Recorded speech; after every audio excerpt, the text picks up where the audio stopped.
59 కులాల్లో ఒక వర్గమైన మన సోదర వర్గం మాల సోదర వర్గం దీన్ని అడ్డుకునే ప్రయత్నం చేసింది.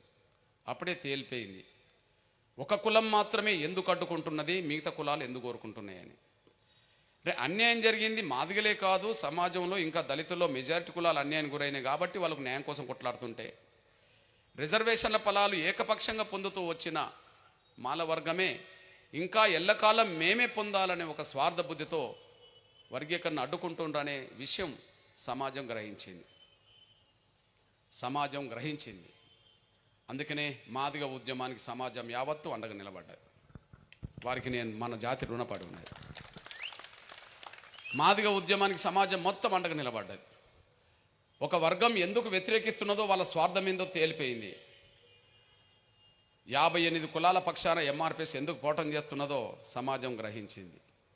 కాబట్టిగానే సమాజంలో ఉండబడే అన్ని వర్గాలు, ఒక్క మాటలు చెప్పాలంటే మాలా సామాజిక వర్గం వాళ్ళు మాత్రమే వర్గీకరణ వ్యతిరేకిస్తే అందులో స్వార్థపరులు కొందరు, మాదిగలతో పాటు దళితుల్లో ఉండబడే మెజారిటీ కులాలు వర్గీకరణ కోసం యుద్ధం చేసిన సమయంలో దళితేతర సమాజం మొత్తం, మాలయేతర సమాజం మాత్రం, వాళ్ళు అగ్రకులాలైనా మైనార్టీలైనా బీసీలైనా ఎస్టీలైనా సమాజంలో ఉండబడే అన్ని వర్గాలు మాదిగ దొండర ఉద్యమం న్యాయం ఉన్నది, వాళ్లకు న్యాయం జరగాల్సిందని చెప్పి ఎంఆర్పిఎస్ మద్దతు ఇచ్చింది. నిజంగా ఆ మద్దతు లేకపోయినా కూడా 30 ఏళ్ల పాటు ఉద్యమం నిలబడేది కాదు. ఎందుకంటే ఈ తెలుగు రాష్ట్రాల్లో దళితులు వెనుకబడ్డారంటే వెనుకబడ్డ దళితుల్లో మెజారిటీ కులస్తులు మాదిగలే కదా వెనుకబడ్డది. అంటే ఆర్థిక శక్తి లేని వాళ్ళే కదా. మరి ఆర్థిక శక్తి లేని వాళ్ళైనా చెలో పిలుపునిస్తే లక్షల మందితో జయప్రదం అవుతుంది. దానికి కారణం ఏంటంటే సమాజం అందించిన సహకారంతో జయప్రదం అవుతుంది. ఒక ఊరు నుంచి హైదరాబాద్కు, ఒక ఊరు నుంచి ఢిల్లీకి, ఒక ఊరు నుంచి రాజమండ్రికి, ఒక ఊరు నుంచి విజయవాడకు, ఒక ఊరు నుంచి ఇంకొక దిక్కు పిలుపునిస్తే ఆ పిలుపులను గ్రామాన్ని జయప్రదం చేసుకుంటూ వచ్చినాయంటే దానికి కారణం ఆ గ్రామంలో ఉండబడే అన్ని వర్గాల అండదండలు ఎంఆర్పిఎస్ కార్యకర్తలకు ఉండడం వల్ల ఈ విజయం దక్కడానికి దారితీసింది. సమాజానికి కూడా ఎంఆర్పిఎస్ రుణపడి ఉన్నది. సమాజం యావత్తు ఎంఆర్పిఎస్ విజయాన్ని ఆకాంక్షించింది. అందుకు అనుగుణంగా సమాజం మొత్తం ఎంఆర్పిఎస్కి అండగా నిలబడ్డది. ఈ విజయంలో అతి కీలకమైన పాత్ర వారిది కూడా. అదే సమయంలో ఎంఆర్పిఎస్ ఉద్యమం ఇదే జిల్లాలో మొదలైన రోజు నుంచి చిన్నగా ఎప్పుడన్నా ఒక ప్రకటన చేస్తే పేపర్లో ఆ ప్రకటన వస్తే మా ఫోటో వస్తే సంతోషించి గంతులేసేవాళ్ళం, అబ్బా పేపర్లో మా ఫోటో వచ్చింది అని చెప్పి. అంటే పేపర్లో కూడా మాదిగోళ్ళ ఫోటోలు రావడం, మాదిగోళ్ళ స్టేట్మెంట్ రావడం ఆ రోజు ఎక్కడిది? ఇది వాస్తవమే కదా. ఒక పేపర్లో మాదిగోళ్ళ ఫోటోలు రావడం, మాదిగోళ్ళ స్టేట్మెంట్ రావడం అనేది అసలు చూసే అవకాశం ఉందా? లేదు. కానీ ఈ జిల్లాలో ఉద్యమం మొదలుపెట్టిన రోజుల్లో ఇదే ప్రకాశం జిల్లాలో ఏదో ఒక పత్రికలో ఒక స్టేట్మెంట్లు వస్తున్నప్పుడు మాదిగల పేరుతో, దండోర పేరుతో, ఎంఆర్పిఎస్ పేరుతో ఎప్పుడో ఒకసారి మా చిన్న ఫోటో వస్తుంటే దాన్ని చూసి ఆనందించే వాళ్ళం, మనం కూడా పత్రికలు వస్తున్నాం అని చెప్పి. కానీ వాళ్ళ దేశం మొత్తం ప్రింట్ మీడియా, ఎలక్ట్రానిక్ మీడియా మొత్తం ఎంఆర్పిఎస్ మీదనే మాట్లాడే కాడికి వచ్చేసింది. ఒక చిన్న వార్త పేపర్లో వాళ్ళ వచ్చినప్పుడు సంతోషించే పరిస్థితి నుంచి దేశంలో ఉండబడే మొత్తం మీడియా అంతా ఎంఆర్పిఎస్ గురించి మాట్లాడే కాడికి వచ్చేసింది. అదే సమయంలో పత్రికల్లో మీరు వ్యాసాలు చూసిన మాదిగేతర వ్యాసాలు, మాదిగల వర్గీకరణ కోరుకుంటుండ్రు, మాలలో కొంతమంది స్వార్థపరులు వ్యతిరేకిస్తుండ్రు. వీళ్ళ వ్యాసాలు దానికి అనుగుణంగానే ఉంటాయి. కానీ సమాజంలో అన్ని వర్గాలు వ్యాసాలు రాశారు ఎంఆర్పిఎస్ ఉద్యమం మీద. ఎలక్ట్రానిక్ మీడియాలో చర్చలు జరిపినప్పుడు అన్ని వర్గాలు చర్చలు జరిపినాయి. అగో మాలలు తప్ప అందరు రాసిన వ్యాసాల్లో ఎంఆర్పిఎస్ని సమర్థించారు, అన్ని వర్గాలు సమర్థించినాయి. ఎలక్ట్రానిక్ మీడియా చర్చలు అందరు సమర్థించారు. అంటే ఎంఆర్పిఎస్ ఈ జిల్లాలో పుట్టి దేశంలో ఒక ప్రధాన వార్తగా నిలబడడానికి న్యాయమైన ఉద్యమాన్ని సమర్థించిన నా పాత్రికేయ ఎలక్ట్రానిక్ మిత్రులకు, వాళ్ళ యజమానానికి నేను ధన్యవాదాలు చెప్తున్నా. ఈ విజయంలో వాళ్ళ పాత్ర కూడా ఉన్నది. అందువల్ల 30 ఏళ్ళ సుదీర్ఘ పోరాటం అంతిమంగా ఒక విజయం. ఆ విజయానికి ఇంకా అడ్డంకులు కల్పిస్తామనేటోళ్ళు ఒకవైపు ఉన్నారు. విజయ ఫలాలను అందిపుచ్చుకోవాలని చెప్పి ఒకవైపు మళ్ళీ ప్రయత్నాలు జరుగుతున్నాయి. ఈ విజయాన్ని ఇప్పటికీ ఇంకా అడ్డుకుంటామనేటోళ్ళ ప్రకటనలు మనం చూస్తున్నాం తెలుగు నేల మీద. మరొక వైపు ఈ విజయం తాలూకు ఫలాలు తొందరగా అందుబాటులోకి రావాలని చెప్పి ప్రభుత్వాలతో మాట్లాడుతున్నాం, మనం చూస్తూనే ఉన్నాం. ఏది ఏమైనా ఒక జాతి ఆకాంక్ష కోసం 30 ఏళ్ళ సుదీర్ఘ పోరాటం, ఆ పోరాటం అనంతరం జరిగిన విజయం నా జాతి ప్రజలకు సమాజానికి దక్కింది. అందుకు నేను గర్వపడుతున్నా ఆ ఉద్యమానికి. ఈ నేపథ్యంలో నా పాత్రికా ఎలక్ట్రానిక్ మిత్రులారా, సమయం అయిపోయిందని చెప్పి మీరు వెళ్ళబాకండి. రేపు వార్త రాకపోయినా నాకు అభ్యంతరం లేదు, కానీ వినండి. ఎందుకంటే మీకు సమయం ఉండాలి, కానీ మీటింగ్ ప్రారంభమే లేట్ అయింది. అందుకనే చాలామంది మాట్లాడాల్సిన సమయంలో కూడా అందరిని ఆపి ముఖ్యులతోటే ఒక 2 నిమిషాలు, జాతీయ అధ్యక్షుడు ఒక 4-5 నిమిషాలు ముగించిందంటే మీరు అర్థం చేసుకుంటారని ఆశిస్తున్నా. కానీ కొన్ని విషయాలు మీ దృష్టికి తీసుకురావాలి. మాదిగ రిజర్వేషన్ పోరాట సమితి ప్రకాశం జిల్లాలో ప్రారంభమైనప్పుడు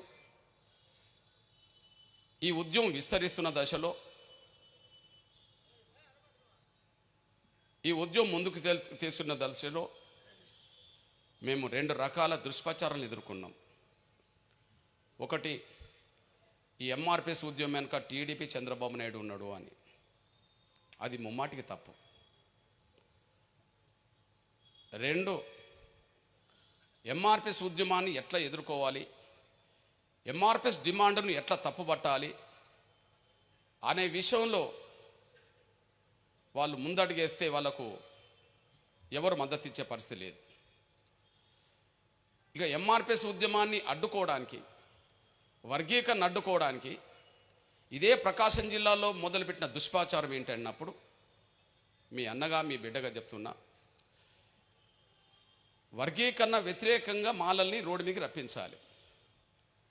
అప్పటికే మాదిగలు అడుగుతున్నది ఏంటి, అంబేద్కర్ సాధించిన రిజర్వేషన్ ఫలాలు అందరం పంచుకుందాం, అందరం బాగుపడదాము అని. మరి ఒక వర్గానికి ఎందుకు ఇబ్బంది అంటే, వర్గీకరణ జరిగితే అందరి అవకాశాలు కొల్లగొట్టడం అనేది జరగదు అని.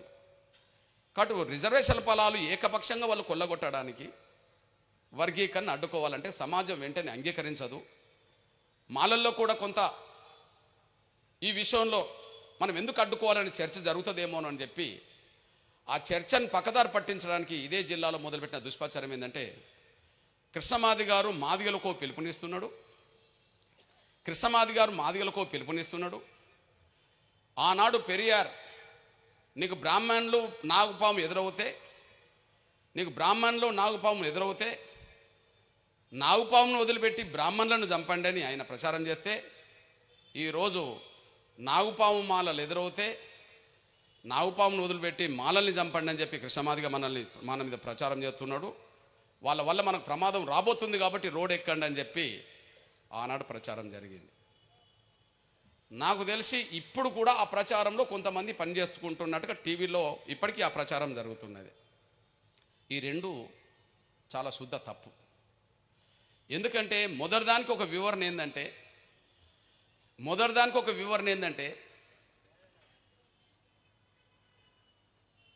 చంద్రబాబు నాయుడు గారి ప్రోత్సాహంతో, చంద్రబాబు నాయుడు గారి అండదండలతో ఎంఆర్పిఎస్ వచ్చింది అని అన్నారు.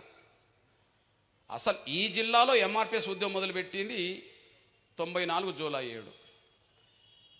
అసలు చంద్రబాబు నాయుడు గారు ముఖ్యమంత్రి అవుతాడు ఆంధ్రప్రదేశ్కి అని చెప్పి ఎవరు అనుకోని రోజులు. జూలై 7, 94లో ఉద్యమం మొదలుపెట్టిన సమయంలో ఆనాడు ఉమ్మడి ఆంధ్రప్రదేశ్కి ఎన్నికలు జరగకముందు విజయభాస్కర్ రెడ్డి గారు ముఖ్యమంత్రి ఉన్నాడు. ఎంఆర్పిఎస్ ఇక్కడ ఉద్యమం మొదలవుతే, ఎంఆర్పిఎస్ ఉద్యమం మొదలు కావడానికి చంద్రబాబు నాయుడు కారణం, మాదిగల్ని చీల్చడానికి ఇదంతా ప్రయత్నం చేస్తుండని అప్పుడు ప్రచారం జరిగింది. కానీ ఎంఆర్పిఎస్ ఉద్యమం మొదలైనప్పుడు చంద్రబాబు నాయుడు గారు ముఖ్యమంత్రి అవుతాడని కూడా ఎవరు ఊహించలేని రోజులు అవి. విజయభాస్కర్ రెడ్డి గారి తర్వాత, ఎన్నికల తర్వాత ఎన్టీ రామారావు గారు ముఖ్యమంత్రి అయ్యాడు. కానీ చంద్రబాబు నాయుడు అవుతాడని చెప్పి ఎవరు కలలు కానాలే. అయితే ఎంఆర్పిఎస్ ఉద్యమం ప్రకాశం జిల్లాలో మొదలై కొంత పక్క జిల్లాలకు విస్తరిస్తున్నప్పుడు విజయభాస్కర్ రెడ్డి గారు ఉన్నారు. ఎంఆర్పిఎస్ రాష్ట్ర వ్యాప్తంగా విస్తరిస్తున్న దశలో, ఉమ్మడి రాష్ట్రం విస్తరిస్తున్న దశలో ఎన్టీ రామారావు వచ్చారు. కానీ బోధించు సమీకరించు అనే కార్యక్రమం అప్పటికే అయిపోయింది. బోధించే సమయానికి విజయభాస్కర్ రెడ్డి గారు ముఖ్యమంత్రి ఉన్నాడు. సమీకరించే ప్రయత్నం జరిగే సమయానికి ఎన్టీ రామారావు వచ్చాడు. కానీ పోరాటానికి పిలుపునిచ్చే సమయానికి చంద్రబాబు నాయుడు గారు ఉన్నారు. చంద్రబాబు నాయుడు గారు ప్రభుత్వం మీద యుద్ధం జరిగింది. ఆయన వర్గీకరణ చేయాల్సిన అనివార్య పరిస్థితులు నెట్టబడ్డాయి. ఇది విషయం. అంటే ఇక్కడ చంద్రబాబు నాయుడు గారి పాత్ర ఎక్కడున్నదో ఒకసారి మీరు ఆలోచించండి. ఇక్కడ టీడీపీ పాత్ర ఎక్కడున్నదో ఒకసారి ఆలోచించండి. ఉద్యమం మొదలైనప్పుడు విజయభాస్కర్ రెడ్డి గారు, ఉద్యమం విస్తరిస్తున్నప్పుడు ఎన్టీ రామారావు గారు, ఉద్యమ రూపం దాల్చే సమయానికి చంద్రబాబు నాయుడు గారు. చంద్రబాబు నాయుడు గారి ప్రభుత్వంలో మరి నేను ఎందుకు జైలు పాల్గొవాల్సి వచ్చింది? చంద్రబాబు నాయుడు గారి ప్రభుత్వంలో నేను ఎందుకు నాతో పాటు వేలాది మంది కార్యకర్తలు అరెస్టులై కేసులు ఎందుకు పడాల్సి వచ్చింది? చంద్రబాబు నాయుడు గారి ప్రభుత్వంలో ఉద్యమానికి పిలుపునిస్తే రాష్ట్ర వ్యాప్తంగా ఎందుకు మిలిటెంట్ పోరాటం జరిగింది? చంద్రబాబు నాయుడు గారి ప్రభుత్వంలో జరిగిన పోరాటం ద్వారా రాష్ట్రమే మొత్తం రెడ్ అలర్ట్ ఎందుకు ప్రకటించాల్సి వచ్చింది? యుద్ధాన్ని తీవ్రతరం చేయడం వల్ల పరిస్థితులు వచ్చేసినాయి. ఆ తర్వాత జరిగిన పరిణామాల్లోనే ఒక విషయం గుర్తు చేస్తున్నాం. ముందుగా వాస్తవానికి 96 మార్చి 2న మొదటి బహిరంగ సభ ఉమ్మడి ఆంధ్రప్రదేశ్లో నిజాం కాలేజ్ గ్రౌండ్లో జరిగింది. మేము అప్పుడున్న చంద్రబాబు నాయుడు గారిని ముఖ్య అతిథిగా రమ్మని ఆహ్వానించాం. ఒక మీటింగ్ బహిరంగ సభకు రమ్మని ఆహ్వానించాం. మొదటి మాదిగల మీటింగ్ హైదరాబాద్లో. అది ఇక్కడ ప్రకాశం జిల్లాలో ఎన్నో మీటింగ్లు పెట్టాం. హెచ్ఎంలో పెట్టాం, అక్కడ ఉండబడే గ్రౌండ్లో పెట్టాం, పీవీఆర్ గ్రౌండ్లో పెట్టాం, కందుకూరులో పెట్టాం, కనిగిరిలో పెట్టాం, దర్శిలో పెట్టాం, చీరాల్లో పెట్టాం, అన్నిట్లో పెట్టుకుంటూ పోయినాం. ఆ తర్వాత విజయవాడ మొదలుకొని నెల్లూరు వరకు, శ్రీకాకుళం వరకు ఇట్లా పెట్టుకుంటూ పోయినాం. కానీ రాష్ట్రంలో ఒక ఉద్యమానికి పిలుపునిచ్చే దశ వచ్చే సమయానికి హైదరాబాద్లో భారీ సభ పెట్టాం. ప్రతి దశలో అంబేద్కర్ను ఆలోచించుకునే వాళ్ళం. అంబేద్కర్ చేసిన పోరాటాలు ఎట్లా ముందుకెళ్ళినాయి అన్నప్పుడు బోధించు, సమీకరించు, పోరాడనే స్ఫూర్తిని తీసుకున్నాం. కాబట్టి బోధించే సమయానికి, సమీకరించే సమయానికి ఇద్దరు ముఖ్యమంత్రులు ఉండేవాళ్ళు. కానీ పోరాటం దశ వచ్చేసరికి చంద్రబాబు నాయుడు ఉన్నాడు. చంద్రబాబు నాయుడు గారిని వేదిక మీదకి పిలవాలనుకున్నాం. మా ప్రతినిధి బృందం చంద్రబాబు నాయుడు గారిని కలిసింది. అప్పుడు చాలామంది మాది ఎమ్మెల్యేలతో తీసుకెళ్ళి కలిశాం. సార్ మీటింగ్ రమ్మని ఆహ్వానించాం. మీరు చూడండి, మీటింగ్ రమ్మని ఆహ్వానిస్తే తాను అన్న మాట ఏంటంటే, ఆ రోజుల్లో కృష్ణ మీ పోరాటం మీరు చేసుకోండి, మీ సభలు మీరు పెట్టుకోండి, కానీ నేను ఒక కుల మీటింగ్ రాలేను అని అన్నాడు. అంటే ఆయన ఉద్దేశం అది. నేను కులాల మీటింగ్ రాను, కుల మీటింగ్ రాను ఆయన మాట్లాడిన సందర్భం ఉన్నది. అట్లాంటప్పుడు ఒక ముఖ్య అతిథిగా చంద్రబాబు నాయుడు గారిని పిలిచినా రానప్పుడు మేమే పెట్టుకున్నాం. హైదరాబాద్లో మొదటి బహిరంగ సభ, అది లక్షలాది మందిని కదిలించిన సభ ఎంఆర్పీసీ పెట్టింది. కాకపోతే అప్పుడు చంద్రబాబు నాయుడు మీద ఒక బలమైన స్టేట్మెంట్ ఇవ్వాల్సి వచ్చింది. ఏమి ఇవ్వాల్సి వచ్చిందంటే, మాదిగల మీటింగ్ రాకపోవాలి, కానీ అదే రోజు దేవేంద్ర గౌడ్ గారు పెట్టిన గౌన్లోల మీటింగు హాల్ మీటింగ్కి వెళ్ళాడు. అదే రోజు మార్చి 2న దేవేంద్ర గౌడ్ గారు పెట్టిన ఒక గౌన్లోల మీటింగ్ అక్కడికి వెళ్ళడం జరిగింది. హాల్లోకి వెళ్ళాడు. అప్పుడు మేము అన్నాం, అంటే మేము మాదిగోళ్ళం అంటరాని వాళ్ళం అనేనా మా మీటింగ్ రాలేదు? అంటే మా మీటింగ్ రాకపోవడానికి కారణం మమ్మల్ని చిన్నచూపు చూసినావు కదా, మీరు రాకపోతే ఏ కుల మీటింగ్ రావద్దు, కానీ మరి అక్కడికి ఎట్లా పోయినరు? కాబట్టి మీ అసెంబ్లీ ముట్టడిస్తామని చెప్పి మళ్ళీ ప్రకటన చేశాం. అది మార్చ్ 25వ తారీఖు నాడు అసెంబ్లీ ముట్టడించడానికి మాదిగల ఆత్మగౌరవ గర్జన పేరుతో పెట్టేశాం. మార్చి 2వ తారీఖు నాడు మాదిగ హక్కుల పోరాటం. కానీ మార్చి 25కే ఒక 23 రోజుల్లోనే చలో అసెంబ్లీ పిలుపునిచ్చి మాదిగల ఆత్మగౌరవ గర్జన పెట్టేశాం. అప్పుడు చంద్రబాబు నాయుడుకి అర్థమైపోయింది, ఈ అసెంబ్లీ ముట్టడితే లేనిపోని గొడవ ఎందుకని చెప్పి మళ్ళీ మార్చి 25వ తారీఖు నాడు మళ్ళీ ఆత్మగౌరవ మీటింగ్ రావాల్సి వచ్చింది ఆయన. అప్పుడు అంటే అక్కడ మేము ఆ 25 రోజుల్లో మేము రాజీ పడలే. మా ఆత్మగౌరవాన్ని ఎవరన్నా కించపరిచినట్టు చేస్తే మేము ఆనాడు వదలలే, ఈనాడు మొన్న కూడా వదలలేదు. అది మీరు చూశారు మొన్నటికి మొన్న. ఓకే ఇదంతా మీరు చూశారు. అందువల్ల ఇక్కడ కేవలం దుష్ప్రచారాన్ని నమ్ముకున్నాడమే తప్ప వాళ్ళ ప్రచారంలో సత్యం లేదనే విషయం ఆనాటి నుంచి ఈనాటి వరకు తేలిపోయింది. రెండోది, నా సోదర వర్గానికి సంబంధించిన విజ్ఞప్తి చేస్తున్నాను నేను. ఇక్కడ నా జాతి వాళ్ళు ఉన్నారు, సమాజంలో అన్ని వర్గాలకు సంబంధించిన వాళ్ళు ఉన్నారు. కృష్ణమాది గారు ఇప్పటికీ ప్రచారం చేస్తున్నారు వాళ్ళ మీటింగులలో. కృష్ణమాది గారు అసలు మాలలు కనిపిస్తే చంపండి, నాగుపామునైనా వదలండి, ఆనాడు పెరియార్ బ్రాహ్మణులనైనా నాగుపామునైనా వదలండి, కానీ బ్రాహ్మణులను చంపండి అని ఆనాడు పెరియార్ అంటే, ఈనాడు కృష్ణమాది గారు మాలల్ని వదలొద్దు, బ్రాహ్మణైనా వదలండి అని చెప్పి ఇప్పుడు ప్రచారం చేస్తున్నాడని చెప్పి, అంటే వర్గీకరణ వ్యతిరేకించడానికి శాస్త్రీయబద్ధమైన ఆర్గ్యుమెంట్ లేకపోవడం వల్ల, న్యాయబద్ధమైన ఆర్గ్యుమెంట్ వాళ్ళకు లేదు కాబట్టి మాల సమాజాన్ని రెచ్చగొట్టడానికి, మాదిగల మీద కక్ష తీసుకోవడానికి, అడ్డుకోవడానికి ఆ పద్ధతులు ప్రచారం చేయడం అదొకటి వాడుకున్నారు. కానీ నా సోదర వర్గానికి సంబంధించిన సోదరులారా లేదా ప్రజాస్వామికవాదులారా, ఈ 30 ఏళ్ళ ఉద్యమంలో మేము ఎప్పుడు మా సోదర వర్గంగానే చూసాం. అడ్డుకుంటామని ప్రకటన చేసే వాళ్ళని మనవాదులు అన్నాం, ఇప్పటికీ అంటాం, రేపు కూడా అంటాం. అందరినీ కాదు కదా ఇది. ఆనాడు అంబేద్కర్ రిజర్వేషన్ల కోసం పోరాటం చేస్తున్నప్పుడు ఆ రిజర్వేషన్లు అడ్డుకునే వాళ్ళు అప్పుడు అగ్రకులాల వాళ్ళు ఉండే రోడ్డు మీద. అప్పుడు మనవాదమే మమ్మల్ని ఇబ్బంది పెడుతున్నది, మనవాదుల తరపునే అగ్రకులాలు వస్తున్నారని చెప్పి ప్రచారం ఆనాడు చేశారు. మరి ఈనాడు వర్గీకరణ అడ్డుకునేటోళ్ళు నేనేమనాలి? అందరిని అంటలేను నేను. మేము వర్గీకరణ ఇంకా అడ్డుకుంటాం, మేము రానీయం, మేము జరగనీయమంటే వాళ్ళు మనవాదులు అంటున్నా నేను. ఓకే, ఇక్కడ రాజు లేదు. కానీ సోదరులారా, ప్రజలారా, మేము ఎంత సహనం కలిగి ఉన్నాం, మేమెంత దళితుల స్ఫూర్తిని కలిగి ఉన్నాం, ఐక్యతను కలిగి ఉన్నామో ఒక 2-3 విషయాలు చెప్తాను. ఈ పోరాటం మొత్తం మీద మీరు గమనించండి. 1 రోజు 2 రోజులు కాదు కదా, 30 ఏళ్ళు కదా. ఈ 30 ఏళ్లలో మా సోదరవర్గం నన్ను బండబూతులు తిట్టినట్టుగా ఇప్పటికీ ప్రచారం చేస్తుంటారు. నేను ఎక్కడన్నా నోరు జారి మాట్లాడానా? వ్యక్తిగతంగా నేను ఎప్పుడు నోరు జారలే. అంటే వర్గీకరణ అడ్డుకునే శక్తుల పట్ల నా సోదరులనే భావంతో ఉన్నాను. వాళ్ళు కొంతమంది స్వార్థపరులు అంటామేమో, కానీ వాళ్ళు ఎప్పుడు వ్యక్తిగతంగా నేను దూషించలే. కానీ ఇప్పటికీ వాళ్ళు చూడండి, వాళ్ళ ప్రచారం చూడండి, వాళ్ళ మీటింగ్లు చూడండి, వాళ్ళ వాయిస్ చూడండి, మొత్తం వ్యక్తిగతమైన దూషణలతోటి వాళ్ళ సభలన్నీ నిండిపోతున్నాయి. నంబర్ 1. రెండోది, ఈ 30 ఏళ్ళ పోరాటంలో గమనించింది ఏంటంటే, మేము దాడులకు గురైనాం కానీ ప్రతి దాడి ఎక్కడ చేయలే. ఇది అంటే మేము నావుపామును వదిలిపెట్టి మాలలైనా చంపమని చెప్పి కృష్ణమాదిగా అంటున్నాను ప్రచారం చేస్తాను కదా, ఆనాడు ఈనాడు కూడా చేస్తున్నారు కదా. అసలు ఎవరి మీద దాడులు చేశారు 30 ఏళ్ళు? నేను ప్రత్యక్షంగా నా మాల సామాజిక వర్గ సోదరులతోటి నేను దెబ్బలు తిన్నాను కదా. ఇదే ప్రకాశం జిల్లాలో ఎంఆర్పిఎస్ ఉద్యమం మొదలైన కాడ, మరి చీరాల్లో నేను ఉంటున్నప్పుడు, చీరాల్లో జూలై 17వ తారీఖు నాడు నన్ను అక్కడ కౌన్సిలరు నా మీద దాడి చేశాడుగా. ఎంఆర్పిఎస్ ఉద్యమం మొదలైంది జూలై 7, 1994. ఓకే, జూలై 17కే కారంచేడు మృతవీరుల సభ ఆడో కరపత్రం పంచుతుంటే అక్కడ కౌన్సిలర్ అనేటైనా పుల్లిపాటి బాబురావు అనేటైనా నా చొక్కా పట్టుకొని గల్ల పట్టుకొని కింద పడేసి కొట్టిండు కదా, నా చొక్కా చినిగిపోయింది కదా. మరి ఎప్పుడేమన్నా ప్రతిదాడులకు దిగామా? ఎంఆర్పిఎస్ ఉద్యమం మొదలై విస్తృతమవుతున్న దశలో ఉలువపాడులో అంబేద్కర్ విగ్రహానికి దండేయడానికి ప్రయత్నం చేస్తే పాదయాత్ర జరుగుతున్నప్పుడు అంబేద్కర్ చుట్టూ మొత్తం మూగి, నువ్వు వస్తే ఖబర్దార్ చంపేస్తాం, కొట్టేస్తామని చెప్పి కత్తులు పట్టుకొని అంబేద్కర్ చుట్టూ నిలబడి దాడులు చేసే ప్రయత్నం చేశారు కదా. అప్పుడేమన్నా మేము ఎదురు తిరిగి ఘర్షణకు దిగామా? లేదు కదా. పశ్చిమ గోదావరి జిల్లాలో చింతలపూడిలో నేను పాదయాత్ర చేస్తున్నప్పుడు దారి కాసి కత్తులు రాడ్లు పట్టుకొని వెంబడబడితే మేమన్నా ప్రతిఘటించామా?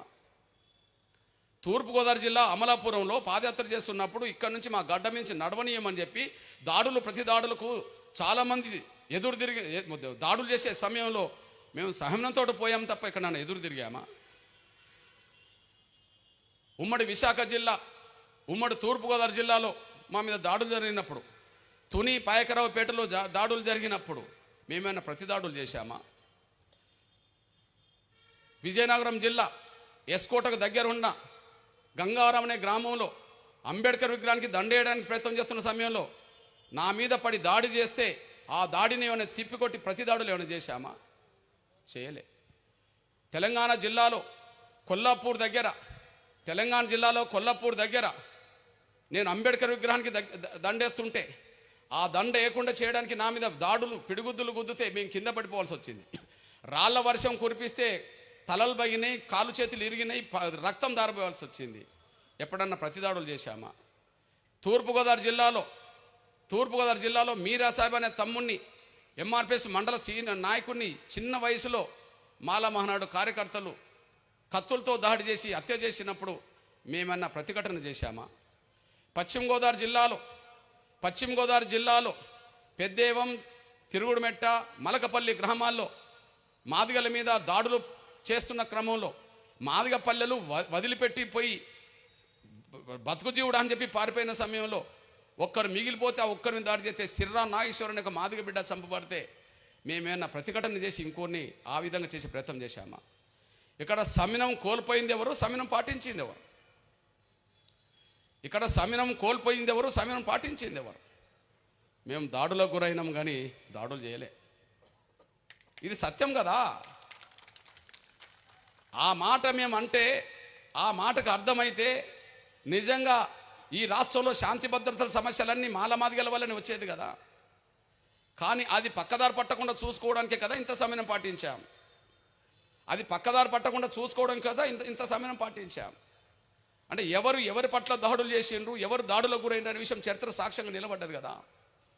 అదే సమయంలో మాకు సోదరత్వం లేదని ఎలా అంటారు?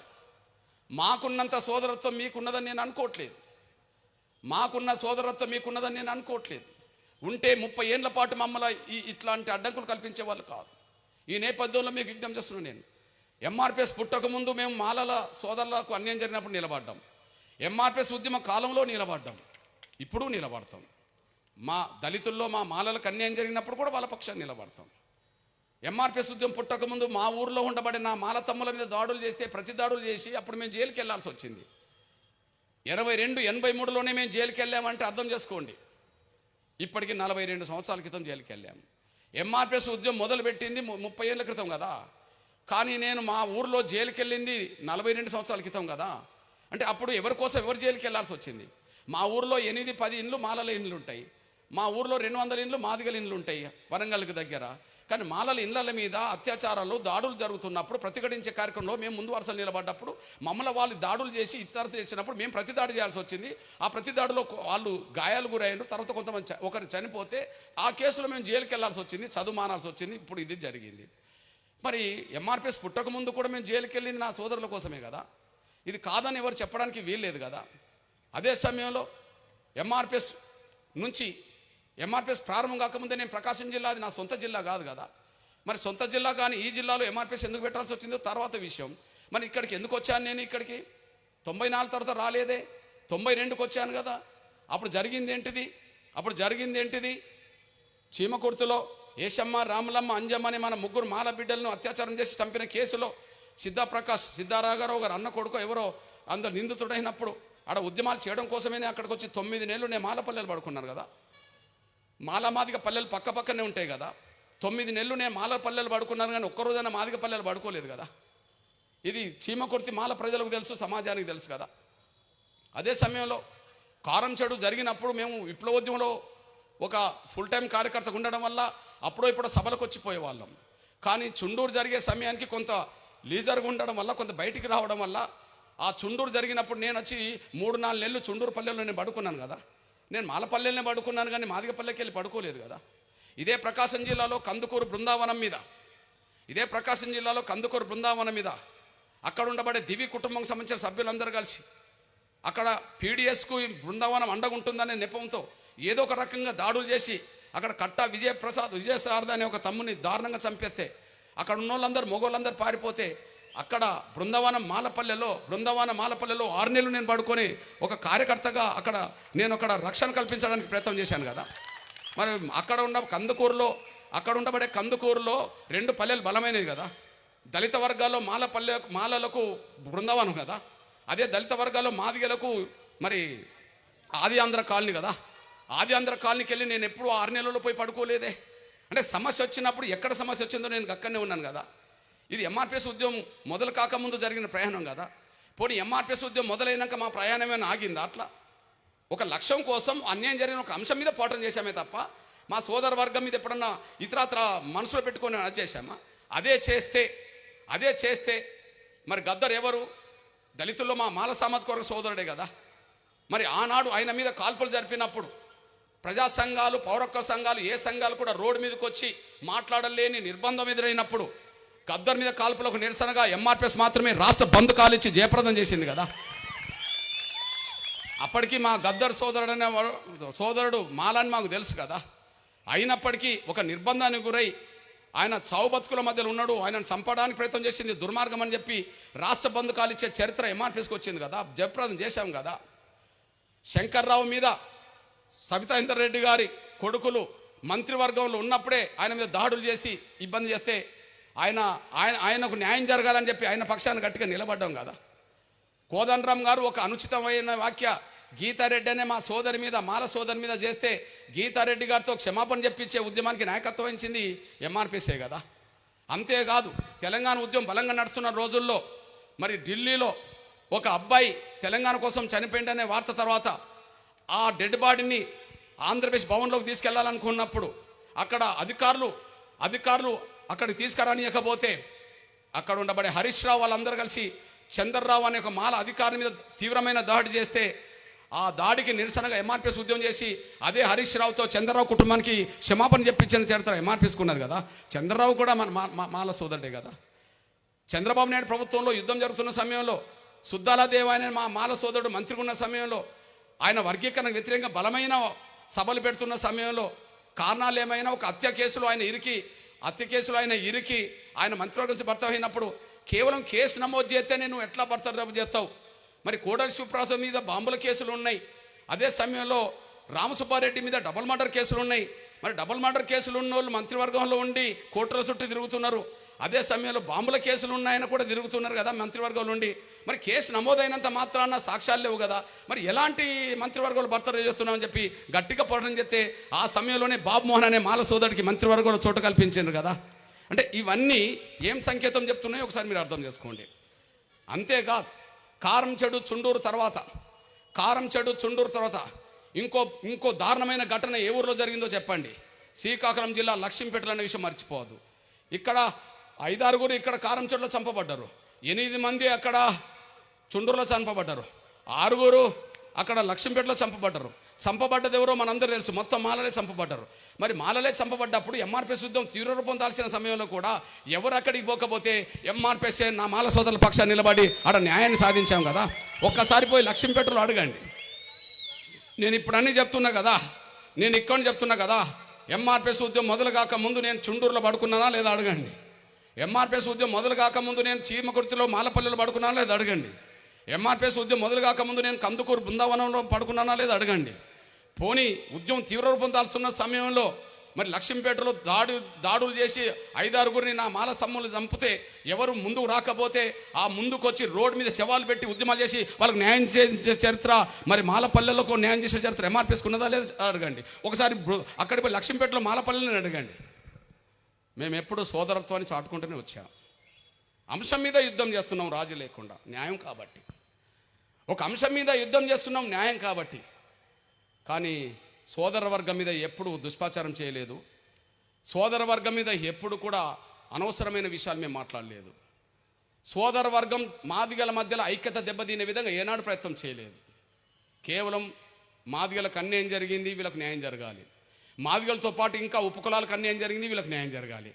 న్యాయం జరగాలని పోరాటం చేసామే తప్ప ద్వేషంతో కొన్ని పోరాటం ఏం చేయలే.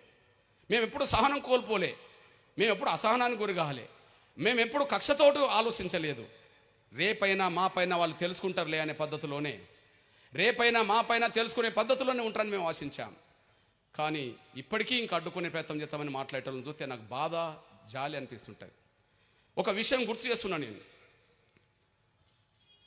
అంబేద్కర్ కాలంలో గాంధీ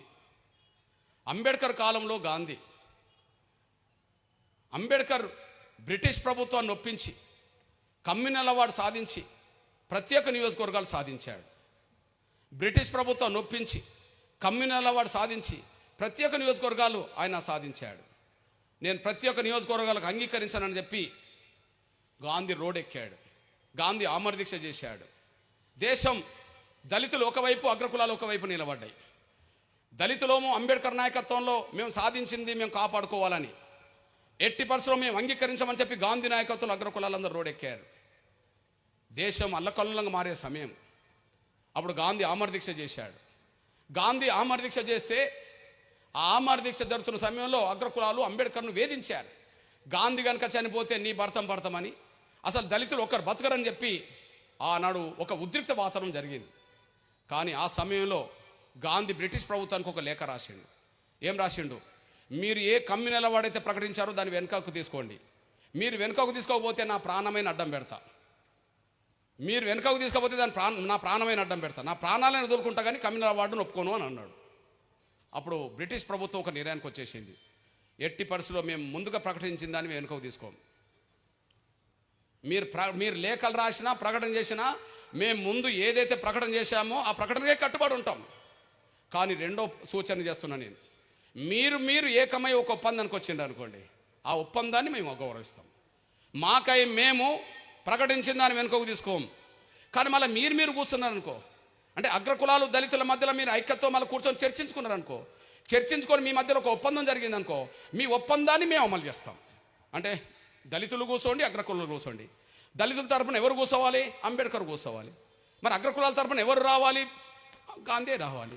వీళ్ళిద్దరి మధ్య జరిగిన చర్చలు, ఆ చర్చల ఫలితం ఒప్పందమే కదా పూనా ప్యాక్ట్ అంటాము. వీళ్ళ మధ్యలో జరిగిన చర్చలు, ఆ చర్చల మధ్యలో జరిగిన ఒప్పందమే కదా పూనా ప్యాక్ట్ అంటాము. మరి ఆ పూనా ప్యాక్ట్ స్వరూపమే ఈనాడు రిజర్వేషన్లు అనే విషయం మీరు మర్చిపోద్దని సరే కోరుతున్నాను. ఆ పూనా ప్యాక్ట్ స్వరూపమే ఈనాడు రిజర్వేషన్లు కదా. అంటే మీ అన్నగా చెప్తున్నా అంబేద్కర్ దళితుల కోసం పోరాటం మొదలుపెట్టింది ఎప్పుడు? 1924లో. ఒప్పందం జరిగింది ఎప్పుడు? 32లో. ఎన్నేళ్లకు జరిగింది? 8 ఏళ్లకే జరిగింది. అంటే 8 ఏళ్లకు జరిగిన ఒప్పందాన్ని అగ్రకులాలు దళితులు గౌరవించారు, రిజర్వేషన్ అమలు జరుగుతున్నాయి కదా. కానీ దురదృష్టవశాత్తు ఆనాడు అగ్రకులాలే నయమేమో అంబేద్కర్ కాలంలో, ఈనాడు మా సోదర స్వార్థంతో పోల్చుకుంటే ఆనాడు అగ్రకులాలే నయమేమో. ఇప్పుడుండబడే మా మాల సామాజిక వర్గ స్వార్థపాలతో పోల్చుకుంటే ఆనాడు అగ్రకులాలే నయం. అంబేద్కర్ కాలంలో అగ్రకులాలే నయం. ఈనాడు మా మాల సోదరులతో పోల్చుకుంటే, స్వార్థపలతో పోల్చుకుంటే. ఎందుకు నేనేం మాట అంటున్నా? నేను అంబేద్కరు దళితుల కోసం సంఘం మొదలుపెట్టింది 1924లో. 26 వచ్చేటప్పటికి ఆయన కొంత తిరగడం మొదలుపెట్టిండు. 28 వచ్చేటప్పటికి అప్పటికి సైమన్ కమిషన్ వచ్చింది. సైమన్ కమిషన్ గో బ్యాక్ అని దేశం అంటుంది. సైమన్ కమిషన్ రావాలని అంబేద్కర్ అన్నాడు. వైరుధ్యం పెరిగింది. అంతిమంగా సైమన్ కమిషన్కి ఈయన ఇచ్చిన వినతి పత్రాల మీదనే రౌండ్ టేబుల్ సమస్య చర్చ జరిగింది. చర్చ ఫలితమే కమ్యూనల్ వార్డ్.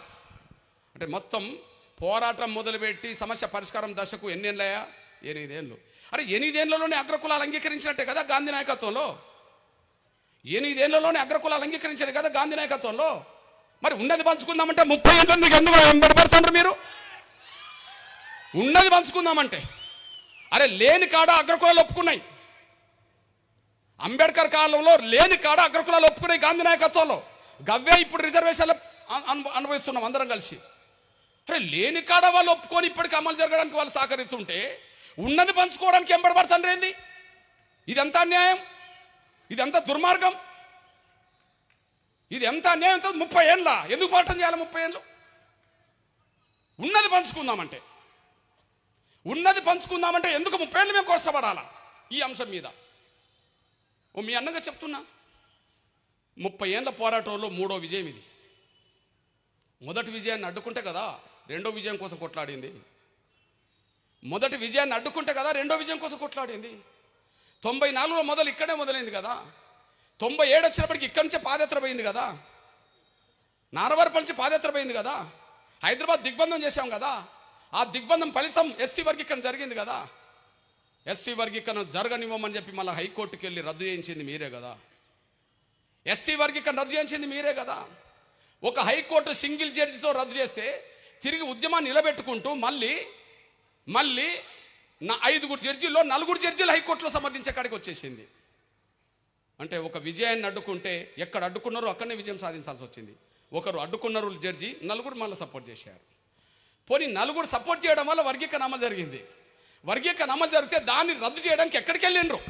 సుప్రీంకోర్టుకి వెళ్ళిండ్రు. మళ్ళీ సుప్రీంకోర్టులో 2004లో మళ్ళీ రద్దు చేయించారు కదా. రెండోసారి రద్దు చేశారు కదా. రెండోసారి రద్దు అయిన దాన్ని మళ్ళీ తిరిగి నిలబెట్టడం కోసం జరిగిన పోరాటంలో 3వసారి విజయమే ఆగస్టు 1 తారీఖున మళ్ళీ దక్కింది కదా. హైకోర్టులో సింగిల్ జడ్జి రద్దు చేస్తే 4 జడ్జీలు సపోర్ట్ చేయాల్సి వచ్చింది. సుప్రీంకోర్టులో 5 జడ్జీలు రద్దు చేస్తే మరి 6 జడ్జీలు సపోర్ట్ చేయాల్సి వచ్చేసింది. ఇప్పుడు 3వ విజయం కదా ఇది. ఇంకా దీన్ని అడ్డుకుంటామని ప్రచారం జరుగుతుంది, ఇంకా మేము అడ్డుకుంటామని మాట్లాడడం జరుగుతుంది. ఇది ఎంత అధర్మమైన మాటో, ఎంత అన్యాయమేటో ఒకసారి అర్థం చేసుకుంటానని ఆశిస్తున్నాను నేను. ఇక పోతే మీ అన్నగా ఇంకో విషయం గుర్తు చేస్తున్నాను నేను. కనీసం మా సోదర సామాజిక వర్గం సమాజం అభిప్రాయానికి విలువనిస్తలేదు. మాకంటే ఎక్కువ మేధావి వర్గం మాలల్లోనే ఉన్నది. మాకు చదువులు తక్కువ, మా మాల సామాజిక వర్గం చదువులు ఎక్కువ. ఆర్థికంగా ఎదిగిన వాళ్ళు మా మాల సామాజిక వర్గంలో ఉన్నారు. ఉన్నత ఉద్యోగ వర్గం మాల సామాజిక వర్గం ఉన్నది.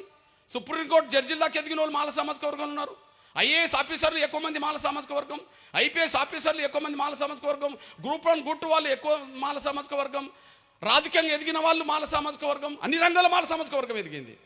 మేము ఎదగలేదు కదా, మేము ఆ స్థాయిలో ఎదగలేదు కదా. అట్లా ఎదగనప్పుడు మా పోరాటాన్ని మీరు అడ్డుపడుతుంటే కనీసం ఇంత ఎదిగిన మీరు ఒక వర్గం సపోర్ట్ లేదు కదా, ఒక వర్గం సపోర్ట్ లేదు కదా. ఎందుకంటే మీరు ఎదిగితే ఎదగవచ్చునేమో కానీ మీరు వర్గీకరణ అడ్డుకోవడం తప్పు అని చెప్పి సమాజం మొత్తం అంటుందనే విషయం మీరు గమనించవచ్చు కదా. అసలు సమాజంలో ఎంఆర్పిఎస్ ఒక సభ పెట్టి వేదిక మీద పిలిస్తే ఎస్సీ ఎస్టీ బీసీ మైనార్టీ ఓసీలో ప్రజాస్వామికవాదులు అందరూ వచ్చి కూర్చుంటారు వేదిక మీద న్యాయం అని చెప్పి. వర్గీకరణ అడ్డుకునే మాల మహానాడు మీటింగ్లో మాలలు తప్ప ఇంకో వర్గం వచ్చి కూర్చుంటుందా? అరే మీరు సమాజ అభిప్రాయం కనీసం గమనించలేకుండా పోతున్నారు కదా. సమాజం అభిప్రాయం ఏమన్నా కానీ మేము అడ్డుకుంటామనే స్వార్థంతో ఆలోచిస్తున్నారు కదా. సమాజం అభిప్రాయం ఏమన్నా కానీ మాకు వ్యతిరేకంగా ఉండని సమాజం అయినా మేము అడ్డుకొని తీరుతామని మాట్లాడుతున్నారు కదా. పోనీ కృష్ణమాదిగ ఇక్కడ ఉద్యమం మొదలు పెడితే మాలామాదిగలు చీల్చడం కోసం కృష్ణమాదిగ వచ్చిందని ప్రచారం చేశారు కదా. ఓకే, మరి మాలామాదిగలు చీల్చడం కోసం నేను వస్తే ఆంధ్రప్రదేశ్లో ఆ పరిణామం ఉంటే మీ అన్నగా మరి కర్ణాటకలో ఎందుకు ఎస్సీ వర్గీకరణ ఉద్యమం జరుగుతుంది బలంగా? ఇప్పుడు ప్రభుత్వాలు ఎందుకు నిర్ణయం తీసుకుంటున్నాయి? తమిళనాడులో ఎందుకు ఎస్సీ వర్గీకరణ ఉద్యమం జరుగుతుంది? ప్రభుత్వాలు ఎందుకు నిర్ణయం తీసుకుంటున్నాయి? ఇప్పుడు తెలుగు రాష్ట్రాల్లో 2 రాష్ట్రాలు ఎస్సీ వర్గీకరణ ఉద్యమం ఎందుకు జరుగుతుంది? మహారాష్ట్రలో ఎస్సీ వర్గీకరణ ఉద్యమం ఎందుకు జరుగుతుంది? అదే సమయంలో పంజాబ్లో ఎస్సీ వర్గీకరణ ఉద్యమం ఎందుకు జరుగుతుంది? హర్యానాలో ఎందుకు జరుగుతుంది? ఉత్తరప్రదేశ్లో ఎందుకు జరుగుతుంది? మరి బీహార్లో ఎందుకు జరుగుతుంది? నేను ఇక్కడ పుట్టినోనే కదా, నాకు తెలుగు తప్ప దేశంలో ఇంకో భాషే రాదు కదా. మరి అక్కడ ఎందుకు జరుగుతున్నాయి? అక్కడ ఏం జరుగుతున్నాయి?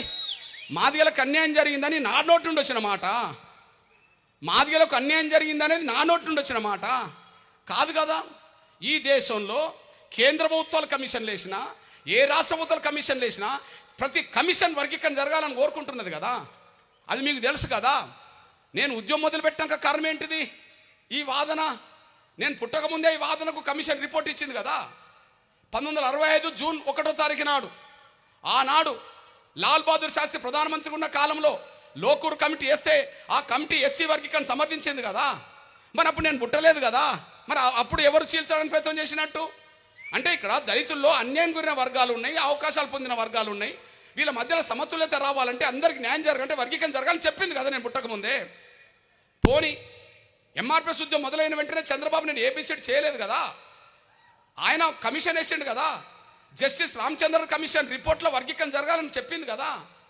నేను పుట్టకముందు కమిషన్ అదే, ఉద్యమం మొదలైన కమిషన్ ఇదే కదా. కర్ణాటకలో హైకోర్టు జస్టిస్ సదాశివన్ కమిషన్ పడ్డది కదా.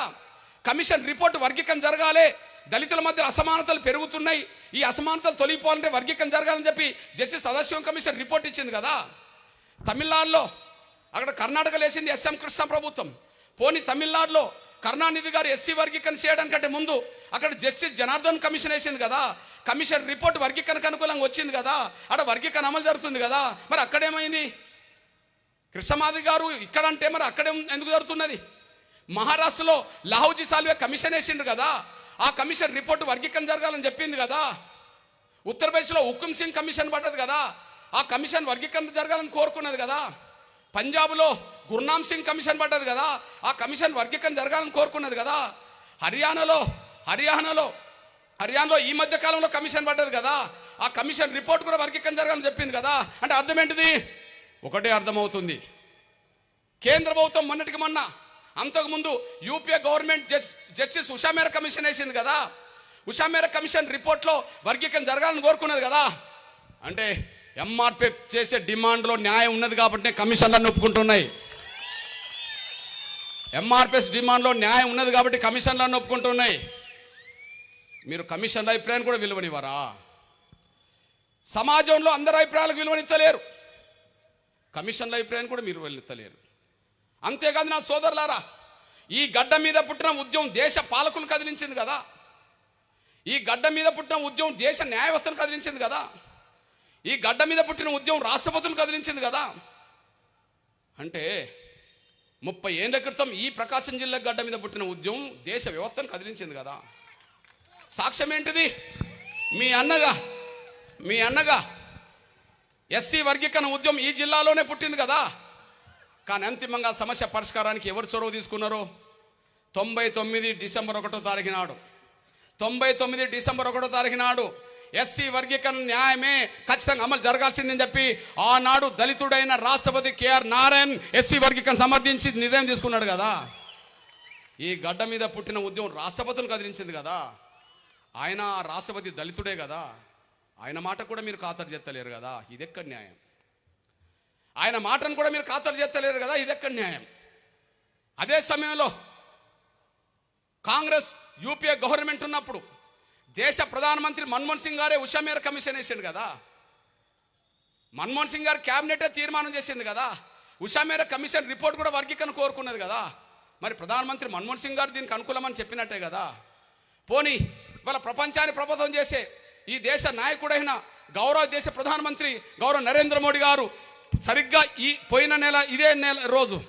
పోయిన సంవత్సరం ఇదే రోజు నవంబర్ 11, 2023న హైదరాబాద్లో జరిగిన మాదిగల విశ్వరూపం మహాసభకు వచ్చి వర్గీకరణ జరగాల్సిందే, నా అండదండలు అని చెప్పి మరి నరేంద్ర మోడీ గారు ప్రకటన చేశారు కదా. అంటే దేశ అత్యున్నత న్యాయస్థానం ప్రధానమంత్రులు అయినప్పుడు ప్రధానమంత్రులు కూడా సపోర్ట్ చేశారు కదా. ఇంకెవరు మాట వింటారు మీరు? ఎవరి మాట వింటారు? ఇంకా మీరు కనీసం సమాజం ఏమనుకుంటుంది? కమిషన్లు ఎందుకు వర్గీకరణ సమర్థిస్తున్నాయి? సమాజం ఎందుకు సపోర్ట్ చేస్తున్నది? రాజకీయ పక్షాలు ఎందుకు సపోర్ట్ చేస్తున్నాయి అనే ఆలోచన లేకుండా ఇంకా అడ్డుకుంటామంటే మీరు రిజర్వేషన్ల ఫలాలు ఏకపక్షంగా పొందడానికి ఎంత అలవాటు పడ్డారో అది సాక్ష్యంగా నిలబడుతుంది. మీరు అడ్డుకోవడమే సాక్ష్యంగా నిలబడుతుంది. 59 కులాలు 58 కులాల పక్షాన దండోర కొట్లాడుతుంటే ఒక కులం మీరే ఎందుకు అడ్డం పడుతున్నారు? అంటే మేమే తింటామని, అంతే.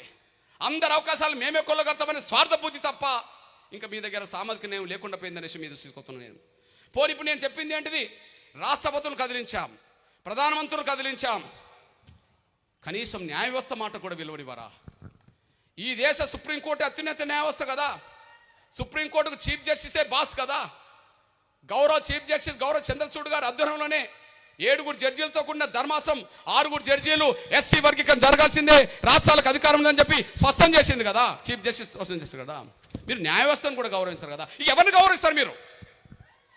సమాజం అభిప్రాయానికి విలువనివ్వరు, కమిషన్ల అభిప్రాయానికి విలువనివ్వరు, పార్టీల అభిప్రాయానికి విలువనివ్వరు, మెజార్టీ దళిత కులాల ఆవేదన అర్థం చేసుకోరు, రాష్ట్రపతుల నిర్ణయాలు అర్థం చేసుకోరు, ప్రధానమంత్రుల నిర్ణయాలు అర్థం చేసుకోరు, చీఫ్ జస్టిస్ నిర్ణయాలు అర్థం చేసుకోరు.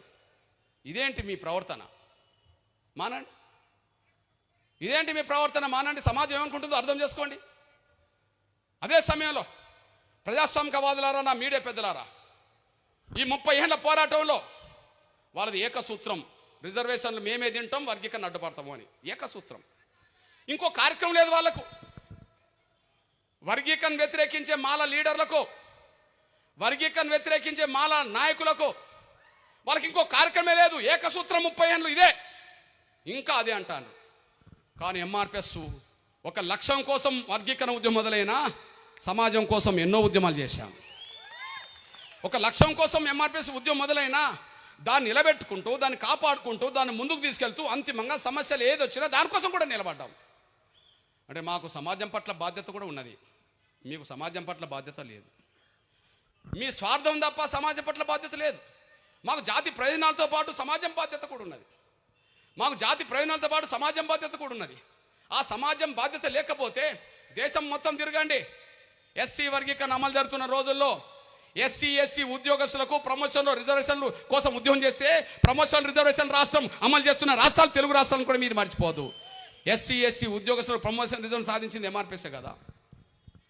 కారంచేడు ఉద్యమం, చుండూరు ఉద్యమం ఎస్సీ ఎస్టీ యాక్ట్ను సాధించిందని చెప్పుకుంటే మరి 2018లో ఎస్సీ ఎస్టీ యాక్ట్ను రద్దు చేస్తే తిరిగి నిలబెట్టడానికి దేశం ఏకం చేసింది కూడా ఎంఆర్పిఎస్ కదా. అంటే ఎస్సీ ఎస్టీ ఉద్యోగస్తులకు ప్రమోషన్ రిజర్వేషన్ సాధించింది ఎవరి ముందు అసలు నిలబడి? ఎంఆర్పిఎస్. ఎస్సీ ఎస్టీ చట్టం రద్దు అవుతే తిరిగి నిలబెట్టింది ఎవరు అద్దం నిలబడి? ఎంఆర్పిఎస్. గుండె జబ్బుతో బాధపడుతున్న పిల్లల ఉద్యమం నడితే ఆరోగ్యశ్రీ పథకం వచ్చిందని చెప్పాడు స్వయాన రాజశేఖర్ గారు చెప్పాడు కదా. అంటే ఈ దేశంలో కార్పొరేట్ ఆసుపత్రి దగ్గరికి పేదలు వెళ్ళే రోజులు ఉండే నా అంతకుముందు. కార్పొరేట్ ఆసుపత్రులు అంటే ధనికులై, గవర్నమెంట్ ఆసుపత్రులు అయితే పేదలై. కానీ ఇవాళ ఏ పేద కుటుంబమైనా అది అగ్రకులాల, బీసీల, మైనార్టీల, దళితుల, గిరిజనుల కాదు, ఏ పేద కుటుంబమైనా ఆరోగ్యశ్రీ కార్డు పట్టుకొని ప్రైవేట్ ఆసుపత్రిలో కార్పొరేట్ హాస్పిటల్కి వైద్యం పొందుతున్నారు కదా.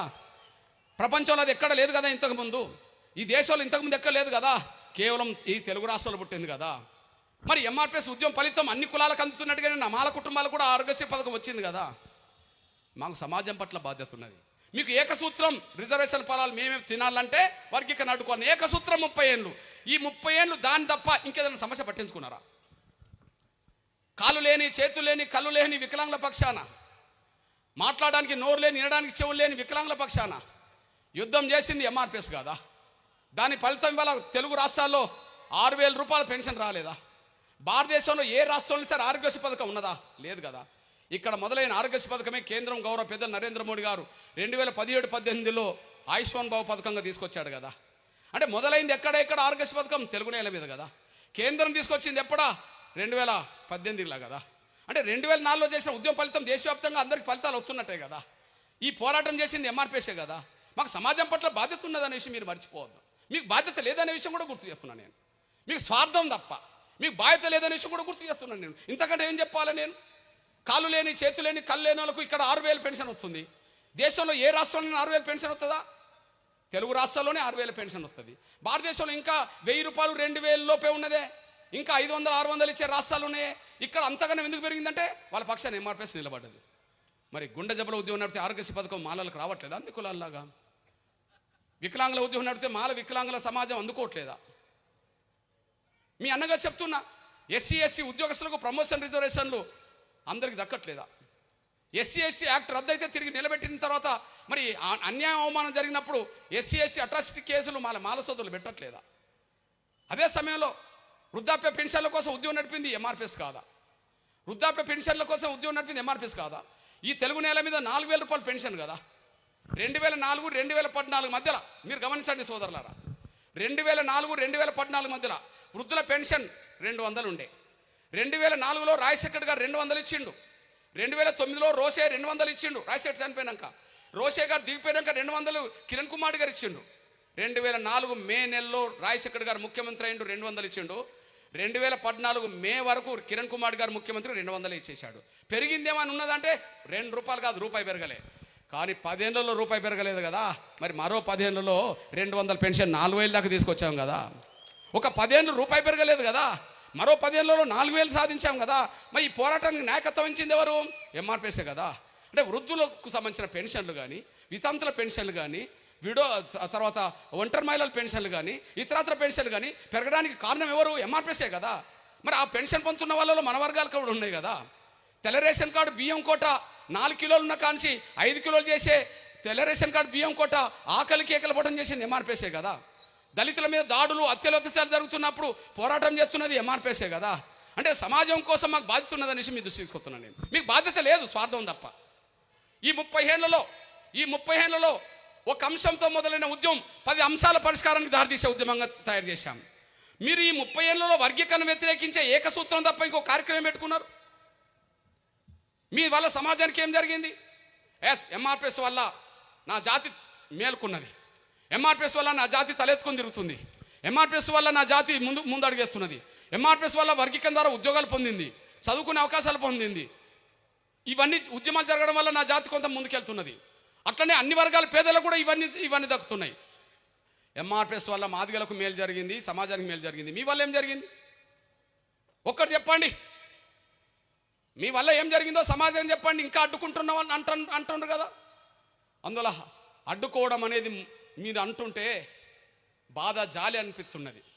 30 ఏళ్ళ మీ అన్నగా చెప్తున్నా, అంబేద్కర్ గాంధీ మధ్యలో జరిగిన ఒప్పందం ఉన్నది కదా. అరే మాదిగల మధ్యలో కూడా ఒప్పందం జరిగింది. అంబేద్కర్ గాంధీ మధ్యలో ఒప్పందం జరిగింది కదా. పూనా ప్యాక్టు మాదిగలు కూడా ఒప్పందం జరిగింది. ఎప్పుడు జరిగింది? దళితుడైన రాష్ట్రపతి కేఆర్ నారాయణ ఉన్న కాలంలో మాల మహానాడు లీడర్ను, మాదిగ దండర్ లీడర్ను ఒక మాల మేధావి కూర్చుండబెట్టిండు. మాల మేధావి ఆయన పేరు వర్ధన్. ఆయన ఒక స్వచ్ఛంద సంస్థ నడిపే నాయకుడు. వాళ్ళ ఇంట్లో హైదరాబాద్లో కూర్చుండబెట్టిండు. ఆనాడు నాయకత్వం వహించిన పివి రావు గారు నాకు ఒప్పందం కుదిర్చిండు. ఆ ఒప్పందంలో ఏం రాసుకున్నాం? దళితుల మధ్యలో అసమానతలను ఒప్పుకున్నట్టుగా రాసుకున్నాం. అంతిమంగా ఈ సమస్య పరిష్కారం రాష్ట్రపతి చేతికి వెళ్ళింది కాబట్టి, రాష్ట్రపతి కూడా దళితుడే కాబట్టి ఆ రాష్ట్రపతి ఏ నిర్ణయం ప్రకటించినా దాన్ని కట్టుబడి ఉందామని చెప్పి ఒప్పందం కుదిరింది. ఆ ఒప్పందం మీద సంతకం పెట్టింది ఎవరు?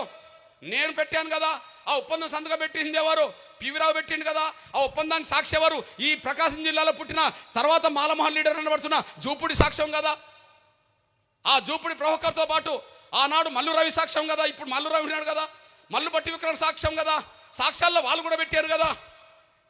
అది పెట్టిన ఒప్పందం కుదిరినాక 2-3 నెలలకు ఎస్సీ వర్గీకరణ కరెక్టే అని చెప్పి రాష్ట్రపతి చెప్తే మేము రాష్ట్రపతి నిర్ణయాన్ని కూడా పట్టించుకోమని చెప్పి మళ్ళీ వర్గీకరణ అడుగుని ప్రయత్నం చేశారు. అంటే మీరు ఒప్పందాన్ని కూడా గౌరవించారు కదా.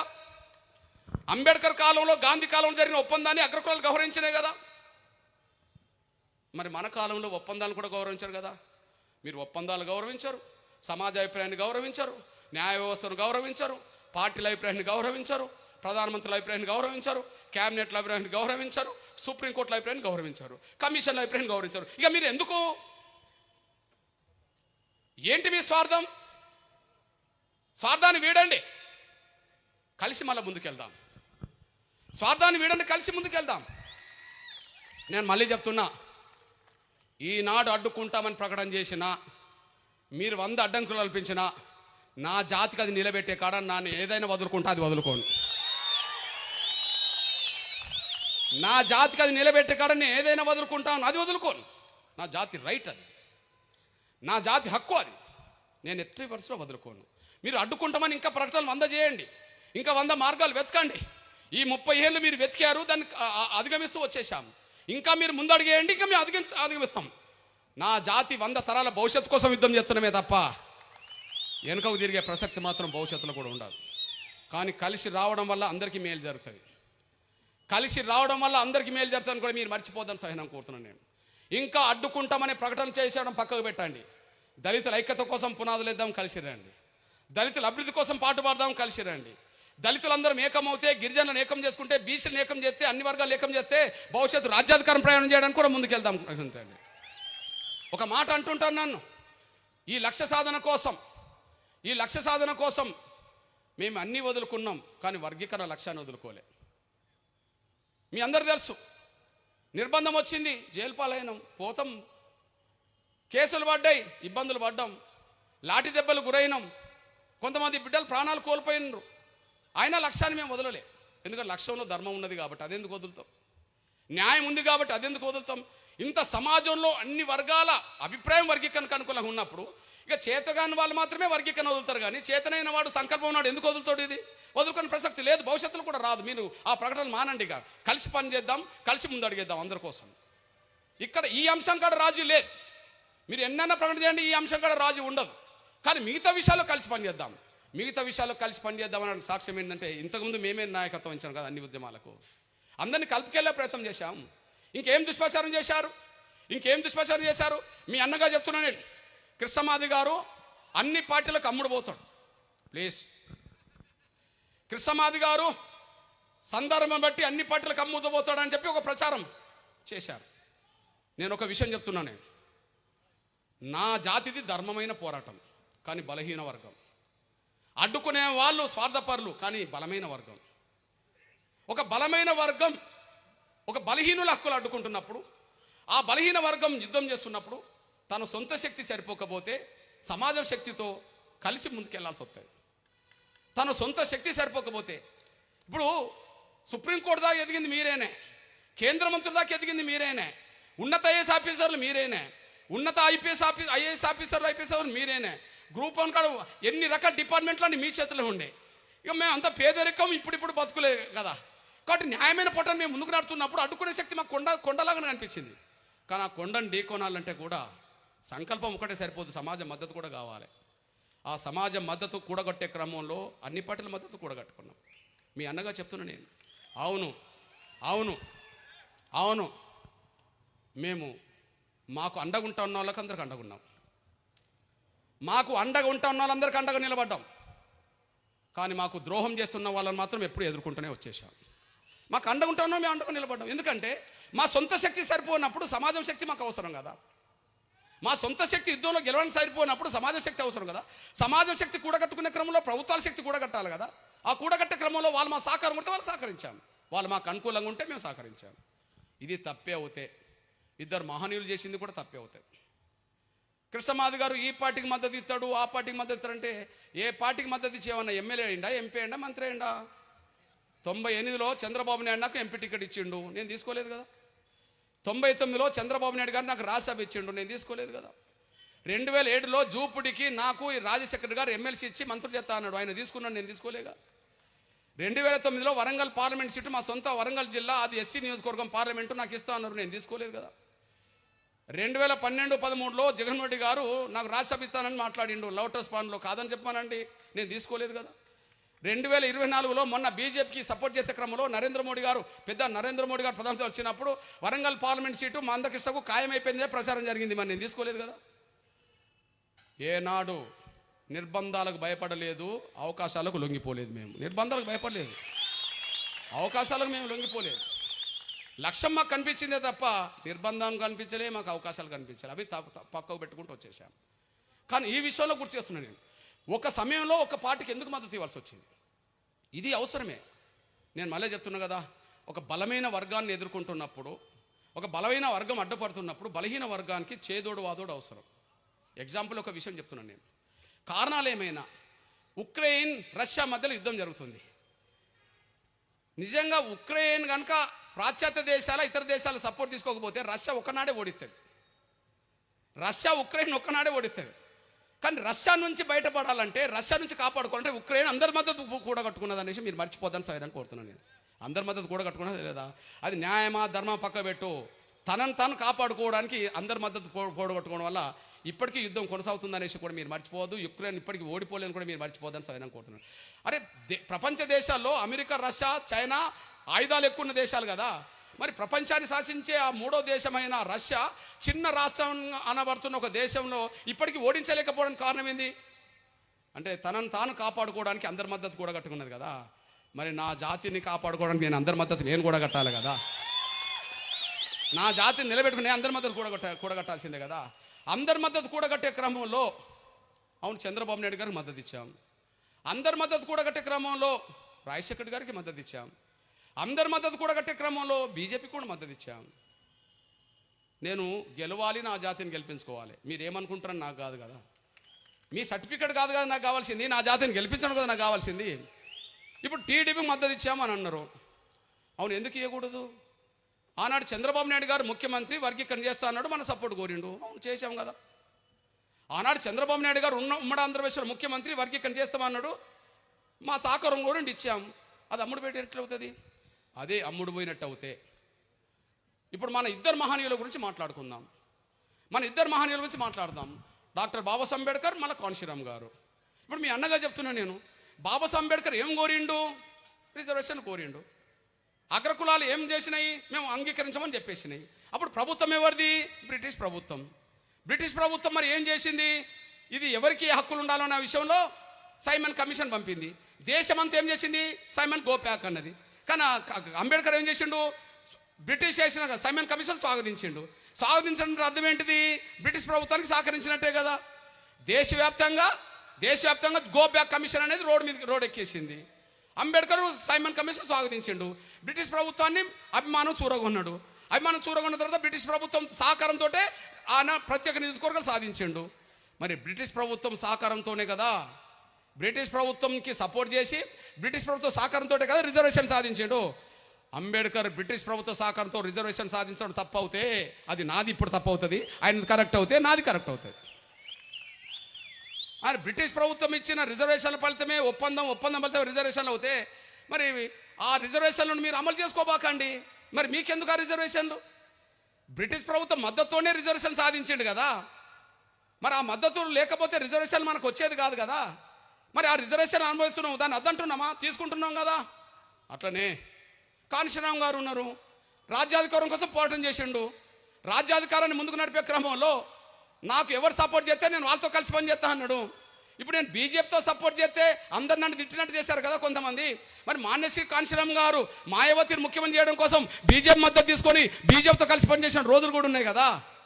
రిజర్వేషన్ల కోసం బ్రిటిష్ ప్రభుత్వ సహకారం తీసుకున్నది అంబేద్కర్, రాజ్యాధికారం కోసం బీజేపీ ప్రభుత్వ సహకారం పార్టీ ప్రభుత్వం తీసుకున్నది కాన్షీరామ్ గారు. వాళ్ళిద్దరిది కరెక్ట్ కాబట్టే నేను కూడా కరెక్ట్ చేసానని నేను భావించుకుంటున్నాను. నేను వర్గీకరణ సాధించుకోవాలా, నా బిడ్డల చదువులు ముందుకు సాగాలి, నా బిడ్డలకు ఉద్యోగాలు రావాలి, ఆర్థికంగా రాజకీయంగా నా జాతి ఎదగాలి. ఎదగడం కోసం ఎవరు సపోర్ట్ చేసినా వాళ్ళు సపోర్ట్ తీసుకుంటా. వాళ్ళు ఎవరు సపోర్ట్ చేయమన్నా నేను సపోర్ట్ చేస్తాను. ఆ లెక్కన మరి కాంగ్రెస్ కూడా వర్గీకరణ చేస్తా అనేది నేను సపోర్ట్ చేశాను కదా.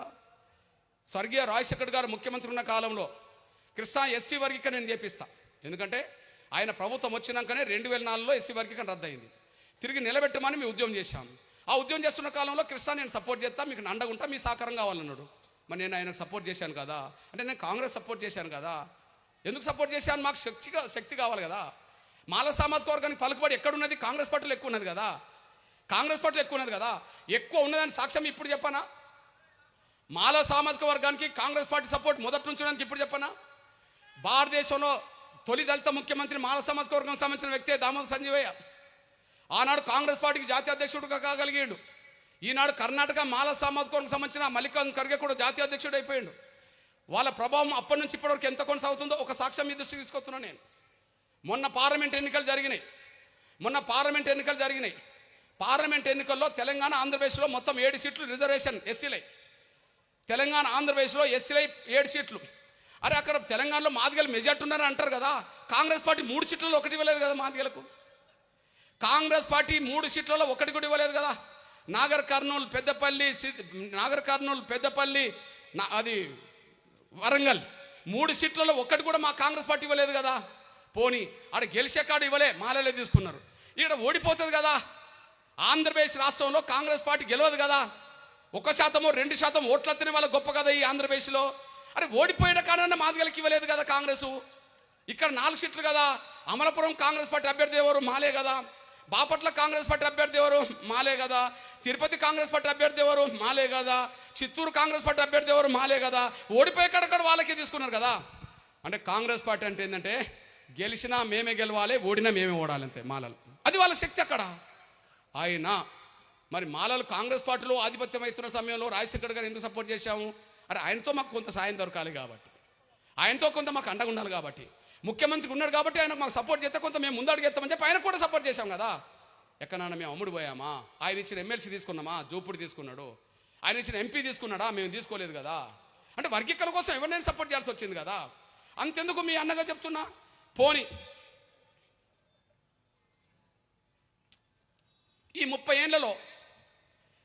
ఏళ్లలో ఎప్పుడన్నా నేను బీజేపీ సపోర్ట్ చేయంగా చూసారా? ఈ 30 ఏళ్ళు ఎప్పుడన్నా పార్టీ పరంగా బీజేపీ మద్దతు ఇచ్చిన రోజులు నాకు ఉన్నాయా? లేవు కదా. గౌరవ నరేంద్ర మోడీ గారు ప్రధానమంత్రిగా హైదరాబాద్కు అంతకుముందు సంవత్సరం వచ్చినప్పుడు 2022లో హైదరాబాద్ వచ్చినప్పుడు గౌరవ నరేంద్ర మోడీ గారు ప్రభుత్వం పార్టీ అక్కడ పెరేడ్ గ్రౌండ్లో మీటింగ్ పెడితే ఆ మీటింగ్ వేదిక జరుగుతున్నప్పుడే ప్రధానమంత్రి గారు ఉపన్యాసం చేస్తున్నప్పుడే ఎంఆర్పిఎస్ బీజేపీకి వ్యతిరేకంగా ఏబీసీ డిమాండ్ కోసం ఉద్యమం చేస్తే మా తలలు పగిలినాయి కదా.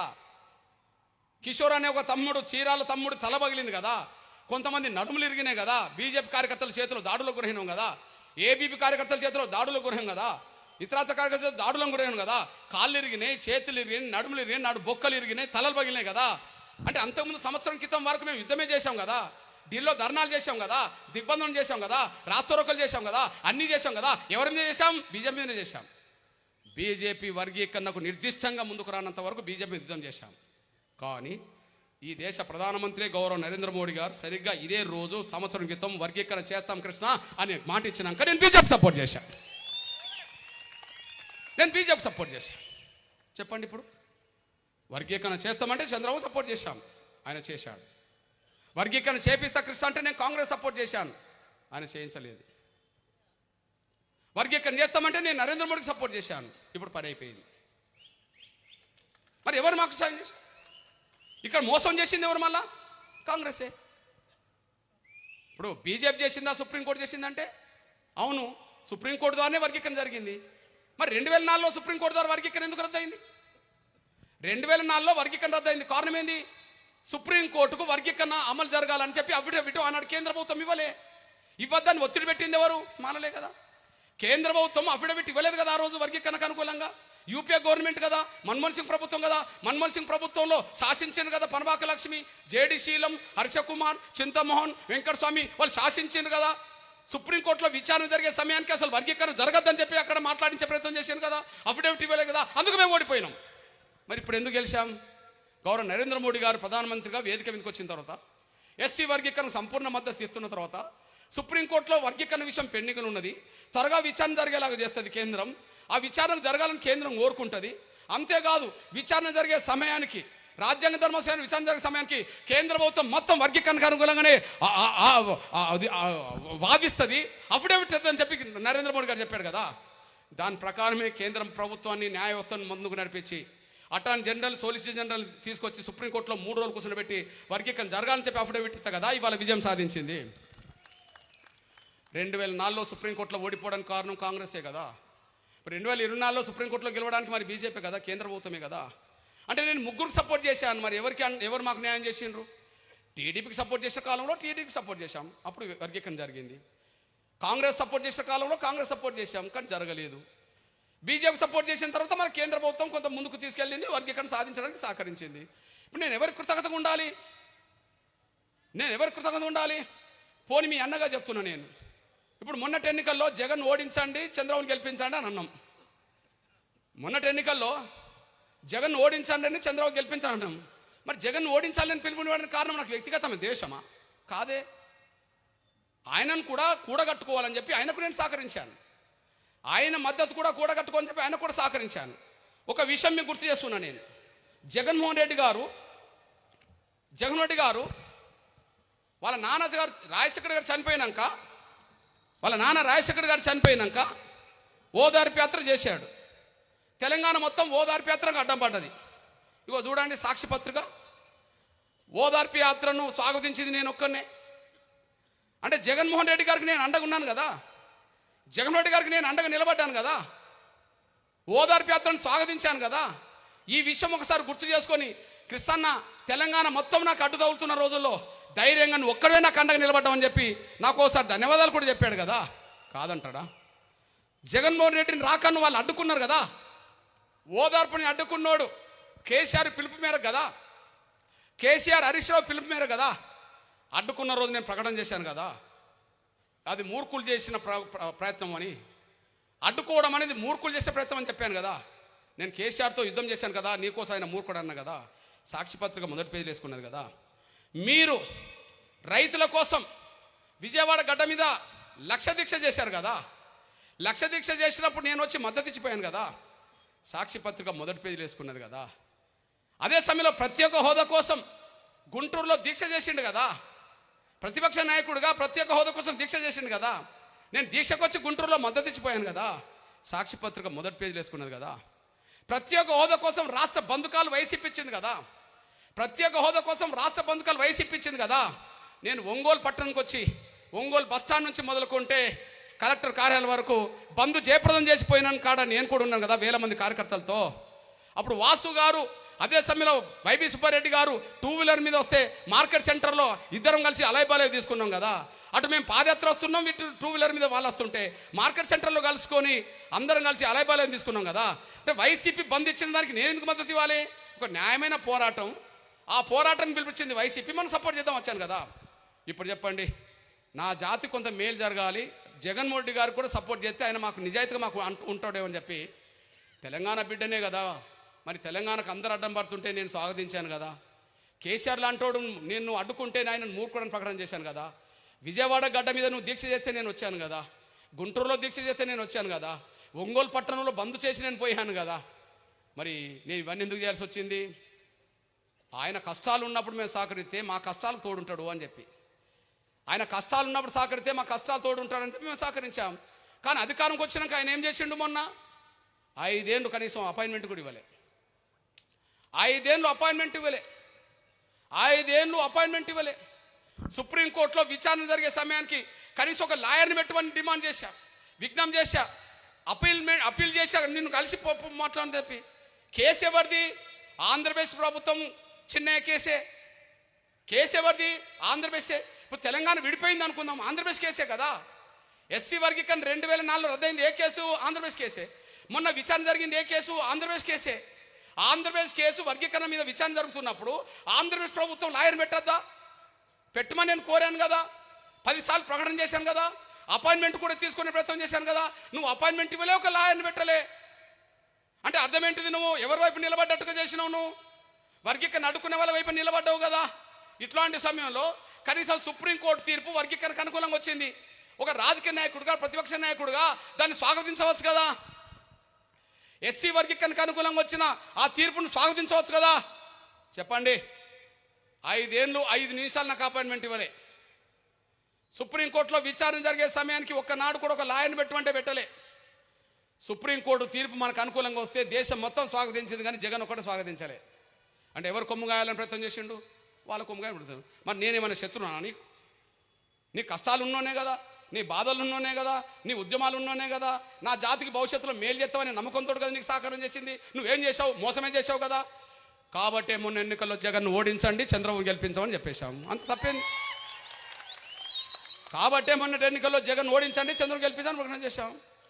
ఓకే, చంద్రబాబు నాయుడు గారు ఇప్పుడు ఏం చేస్తున్నాడు? ఓకే, మొదటిసారి అభినందించడానికి కలిశాం, రెండోసారి మరొకసారి కలిసి చర్చించాం. ఈ 4-5 నెలల్లో మూడోసారి మొన్న 15 మందిని పోయి 1 గంట సేపు చర్చించాము. 1 నెల రోజుల్లో కమిషన్ పూర్తి అవుతుంది, మరో 2 నెలల్లో వర్గీకరణ జరగబోతుందని చెప్పేశాడు. జరుగుతుంది. ఇప్పుడు చెప్పండి, మీరు ఎవరి జెండా మోయడానికి జగన్ జెండాలు మోయాలా? మీరు జగన్ జెండాను ఎందుకు మోయాలా? మీ జాతి బిడ్డలకు ఉద్యోగాలు అవసరం లేదా? మీ జాతి బిడ్డలు చదువుకోవద్దు, ఉద్యోగాలు రావద్దని చెప్పి మాలలు అడ్డం పడుతుంటే ఆ అడ్డం పడుతున్న మాలలకు కొమ్ము కాస్తున్నది జగన్ కాదా? అట్లాంటి జగన్కి ఎందుకు జెండాలు మోయాలి? ఎందుకు ఓట్లేయాలి? అట్లాంటి జగన్కి ఎందుకు జెండాలు ఎందుకు ఓట్లేయాలా? ఆలోచించుకోండి మీరే. మీ బిడ్డల భవిష్యత్తు ముఖ్యం. ఆయన ముఖ్యమంత్రి అవుతాడా కాడా మళ్ళీ తర్వాత మనకెందుకయ్యా? ఆయన 5 ఏళ్ళు మనకు అపాయింట్మెంట్ ఇవ్వలేదు కదా. ఆయన 5 ఏళ్ళు కనీసం లాయర్ని పెట్టంటే పెట్టలేదు కదా. మనకు అనుకూలంగా తీర్పు వస్తే కనీసం స్వాగతించే నిజాయితీ కూడా లేదు కదా. ఎందుకే వాళ్ళ జెండాలు మోసేది? నేను మళ్ళీ చెప్తున్నా, నన్ను ఆ పార్టీ ఈ పార్టీ అనేటోళ్ళు ఉన్నారు. అసలు నేను ఏదో పార్టీ అయితే నా ఒంటి మీద కండువా ఆ పార్టీ కండు ఉండాలి. నల్ల కండు ఎందుకున్నది 30 ఏళ్ళు? నేను టీడీపీకి మద్దతు ఇచ్చినప్పుడు నేను టీడీపీ కాదు, నా ఒంటి మీద టీడీపీ కండువ రాలే. నేను కాంగ్రెస్కి మద్దతు ఇచ్చినప్పుడు నేను కాంగ్రెస్ కాదు, నా కాంగ్రెస్ ఒంటి మీదకి రానివ్వలే. నేను బీజేపీ మద్దతు ఇచ్చినప్పుడు బీజేపీ కండువ నేను ఏనాడు కప్పుకోలే. ఈ 30 ఏళ్ళు నా కండువ మారలే, భవిష్యత్తులో కూడా మారదు. ఇంకా సమాజం కోసం యుద్ధం చేస్తా. ఈ 30 ఏళ్ళ కండువ మారలే, భవిష్యత్తులో కూడా మారదు. కండువ ఉంటుంది, యుద్ధం చేస్తాం. ఇగో మీ అన్నగా చెప్తున్నా, నా మాల సోదరులారా, మీ సోదరుగా చెప్తున్నా, నేను కలిసి మాట్లాడుకుందాం, కలిసిపోవటం చేద్దాం భవిష్యత్తు కోసం. కలిసి మాట్లాడుకుందాం, కలిసిపోవటం చేద్దాం భవిష్యత్తు కోసం. అందరి కోసం కలిసి పని చేద్దాం. నిజంగా చాలా సమస్యలు పరిష్కారం కావాల్సినవి ఉన్నాయి. చాలా సమస్యలు పరిష్కారం కావాల్సి ఉన్నాయి. నేను మీ అన్నగా ఒక విషయం గుర్తు చేస్తున్నా, నా మేధావులారా. అంబేద్కర్ కాలం నుంచి ఇప్పటి వరకు పెండింగ్ సమస్యలు ఉన్నాయి.